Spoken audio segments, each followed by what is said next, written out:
Hey everybody, Nexia here. A quick disclaimer. This story touches on some sensitive topics like partner-on-partner violence, self-harm, and so on and so forth. I will be putting up timestamps so that if you're not comfortable listening to those parts, you can skip them. Anyway, now that that's out of the way, let's get into the story.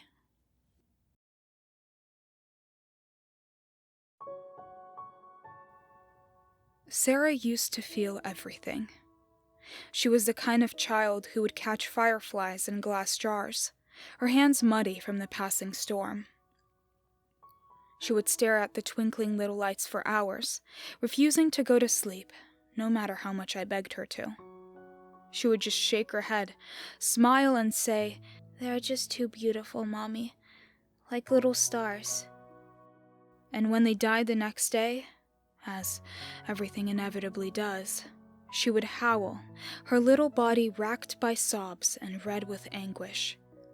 She made us throw a funeral for those fireflies, even as our feet sunk into the wet and soggy grass. Sarah was the kind of child who would bubble up with laughter, her hands stained red from markers and glitter. She would smile with her eyes closed, her face craned upwards towards the sun, spinning in endless circles. When a character in a movie died or experienced any kind of pain, I would swear that Sarah could feel it too. Her eyes were always so focused on the story at hand, her nose scrunched up in concentration. She would ask me in a hushed, serious tone why bad things happened to good people. I didn't have an answer for her. I just shrugged and tucked her into bed, leaving her and her questions in the dark. Sarah was the kind of teenager who fell in love hard and fast, as if she was being swallowed by a gigantic wave. First, there was Tommy, blonde hair and brown eyes. He broke her heart in 4 weeks. Her tears coated the hardwood floor, making her movements slick and uncertain. She wore black for a week and smudged dark eyeliner under her blue eyes. She claimed that this was the end. Her heart could never be healed. Then, there was Jay. He was dark-haired and morose, calm and collected. He read her poetry and showed her French films, their fingers interlocked under woven blankets. They kissed loudly and often. They left notes for each other in tree trunks, swearing their undying love for one another. I actually rather liked Jay. That was until he bashed Sarah's head against a wall. Her many bruises were hard to hide after that. Love, it appeared, hurt like a bitch. But I could still hear her hushed and eager whispers over the landline, her cheek pressed lightly against the receiver. She loved him, that was plain to see. So she carried his demons among her own. But then there came Sam, tall and lean, wiry like steel. He fancied himself Sarah's shining knight. One night, after Jay broke her wrist, Sarah fell into Sam's arms. Her knight, her savior. But Jay didn't see it that way. And when her high school found out, they didn't see it that way either. Sarah was bombarded with cruel words written across her social media pages and shot into her DMs. Slut, whore, attention-grabbing cheater. She felt them all. She would curl into herself with her laptop pressed against her ribs, scrolling and scrolling. Her eyes puffy and swollen. Her torment seeped down from her room and hung in the air, thick and humid. It made it almost unbearable to breathe. She didn't come out of her room for days. And when she finally emerged, she wore long sleeves past her wrists despite the stifling heat. but she couldn't hide the raw skin, crimson from fresh cuts. She felt the blade of the knife as much as she felt those cruel words, but she would feel the loneliness most of all. Sarah was the kind of girl who felt everything. That was, until her dad left. He packed up his car and hurried out the door, not wanting to make a scene. Sarah nearly flung herself down the stairs chasing after him. She begged him to stay, throwing herself at his feet in the dirt. Her nose was wet and covered in mucus. "Please, please don't leave me," she pleaded. But he left anyway, as they always do. I stood in the window and watched his car pull away. Sarah's hands dropped to her lap. She cried all night, rocking her little body back and forth, like a child who couldn't be soothed.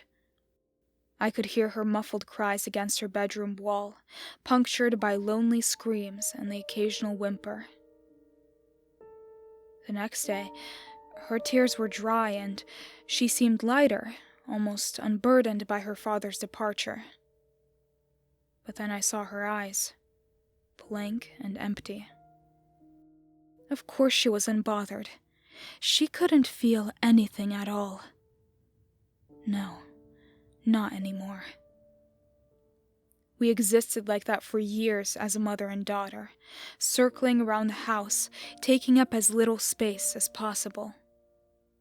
We must have spoken to each other at some point, but for the life of me, I can't remember what was said.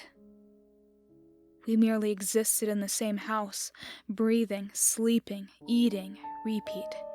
The TV was constantly on, filling the void that was left when Sarah's father shut the front door. Sounds were louder back then. Now, there was mostly muffled silence. Holidays and birthdays passed without celebration. Weeks blurred into weekends with no real differentiation. Time didn't matter. Nothing really mattered. Until Sarah tried to kill me. I first noticed something was amiss when my coffee tasted funny. I paused, the cup poised in my hand. The black liquid didn't look any different, but the taste was just off. That's when I noticed Sarah looking at me from across the table, her eyes trained towards my red mug. Laser-focused like they had been as a child. I found the rat poison in the shed later that day. When the poison didn't work, she tried starting a fire outside my bedroom door while I slept. It didn't get very far before the firefighters came in to put it out. Accident, they called it. But I knew what it was. Just like how I knew one of our butcher knives was missing, hidden underneath Sarah's pillow. She tried to stab me after dinner as I was putting the dishes away. She would have been successful, too, had I not been ready for her. My blade sunk deep into her belly before she could even pull the knife out from behind her back.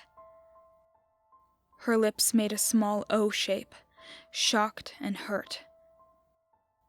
I watched as Sarah sunk to the floor, clutching her swelling, bloody stomach. I closed my eyes and took a deep breath. The feelings had stopped slowly, and not all at once. At first it was hard to feel anything but annoyed after I gave birth to Sarah. Annoyed that she cried all the time, annoyed that she wouldn't take a bottle, annoyed that my husband stayed at work so late. But that annoyance was quickly replaced by an overwhelming sense of tiredness. I was so exhausted that it was hard to muster up any other feelings at all. Not when Sarah took her first steps, said her first words, or even cried out to me to soothe the nightmare. And even then, the tiredness slipped away into nothingness. And I lived like that for years, watching my own daughter slip into the same nothingness I had felt her entire life. Pain gives way to apathy, and apathy breeds monstrosity. But now, I felt fear. A primal, wonderful feeling of fear. Fear of Sarah, fear of getting caught, fear of living alone after all of these years. I watched her on the floor, breathing in as new feelings multiplied. Fear turned into anger that morphed into hatred. I pushed Sarah's writhing body with the toe of my boot. Blood gurgled from her mouth and then stopped. Her eyes were dark. I smiled. It didn't take long to drag her out back and dig a hole. The earth was muddy and soft from a recent rainstorm. I guess I hadn't noticed that it had rained. But now, I noticed it all. I felt the fresh air as it bit the back of my neck. I felt the wet grass rub against my ankles. I felt sweat run down my shoulder blades as I packed the earth hard and flat above Sarah's dead body. When I was done, I sat down and watched the stars. Sarah had tried to kill me, and in doing so, I was finally alive.